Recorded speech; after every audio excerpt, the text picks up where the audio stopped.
ನಮಸ್ಕಾರ. ಸರ್ಕಾರದ ಒಂದು ಮಹತ್ವಾಕಾಂಕ್ಷೆಯ ಯೋಜನೆ ಭೂಸುರಕ್ಷಾ ಯೋಜನೆ. ಇವತ್ತು ಇದನ್ನ ಇಡೀ ರಾಜ್ಯಾದ್ಯಂತ ಎಲ್ಲ ತಾಲೂಕು ಕಚೇರಿಗಳ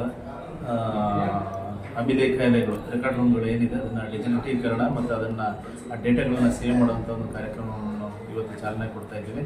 ಇದರ ಮುಖ್ಯ ಉದ್ದೇಶ ಅಂದರೆ ರೈತರು ಇದು ಮತ್ತು ಇದು ಸಾರ್ವಜನಿಕರದ್ದು ಯಾವುದೇ ರೆಕಾರ್ಡ್ಗಳು ಅವರ ಜಮೀನಿಗೆ ಸಂಬಂಧಪಟ್ಟಂತೆ ಅದನ್ನು ಸುರಕ್ಷತೆ ದೃಷ್ಟಿಯಿಂದ ಇವತ್ತು ಸ್ಕ್ಯಾನಿಂಗ್ ಮಾಡಿ ಡೇಟಾದಲ್ಲಿ ನಾವು ಸೇವ್ ಮಾಡ್ತಾ ಇದ್ದೀವಿ. ಇದರಿಂದ ಅವರಿಗೆ ಯಾವುದೇ ಒಂದು ರೈತರಿಗಾಗಲಿ ಸಾರ್ವಜನಿಕರಿಗೆ ಯಾವುದೇ ತೊಂದರೆ ಆಗದಂತೆ ಇಮಿಡಿಯೇಟಾಗಿ ಅವರಿಗೆ ರೆಕಾರ್ಡ್ಗಳನ್ನು ಒದಗಿಸ್ಕೊಡೋದು, ಆನ್ಲೈನ್ ಮೂಲಕ ಒದಗಿಸ್ಕೊಡುವಂಥ ಒಂದು ಸೇವೆಗೆ ಇವತ್ತು ಚಾಲನೆ ಕೊಡ್ತಾ ಇದ್ದೀವಿ. ಇವತ್ತು ಮಾನ್ಯ ಶಾಸಕರ ಒಂದು ನೇತೃತ್ವದಲ್ಲಿ ಇದು ಚಾಲನೆ ಕೊಡಬೇಕು. ಶಾಸಕರು ತುರ್ತು ಒಂದು ಕಾರ್ಯಕ್ರಮ ಇದರಿಂದ ಅವರು ಬೇರೆ ಕಡೆ ಹೋಗಿದ್ದಾರೆ. ಇನ್ನೊಂದು ದಿನ ಅವರು ಇವತ್ತು ಸಾಂಕೇತಿಕವಾಗಿ ಚಾಲನೆ ಮಾಡಿದ್ದಾರೆ. ಮಾನ್ಯ ಶಾಸಕರಿಂದ ಮುಂದಿನ ದಿನದಲ್ಲಿ ಉದ್ಘಾಟನೆ ಮತ್ತು ಬಿ ಮತ್ತು ಸಿ ಕೆಟಗರಿ ವೈಸ್ ಮಾಡಿದ್ದೀವಿ. ಇದನ್ನು ಆಲ್ಮೋಸ್ಟ್ ಅದೆಲ್ಲ ಒಂದು ಕೆಟಗರಿನೂ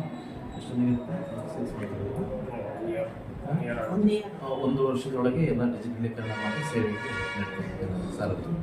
ಈಗ ರೈತರಿಗೆ ಪಾಣಿ ಇನ್ನೊಂದು ಮತ್ತೆ ಎಲ್ಲ ಡಿಜಿಟಲೀಕರಣ ಇದು ರೆಕಾರ್ಡ್ ಹಳೆ ರೆಕಾರ್ಡ್ ಅದು ಸುರಕ್ಷತೆ ದೃಷ್ಟಿಯಿಂದ ಯಾವುದೇ ರೀತಿ ಇದು ಬೇರೆ ಇದಾಗಬಾರ್ದು, ದುರುಪಯೋಗ ಆಗಬಾರ್ದು ಅಂತ ಒಂದು ದೃಷ್ಟಿಯಿಂದ ಪಾರದರ್ಶಕ ಆಡಳಿತ ದೃಷ್ಟಿಯಿಂದ ಈ ಯೋಜನೆಯನ್ನು ಜಾರಿಗೊಳಿಸಿದೆ.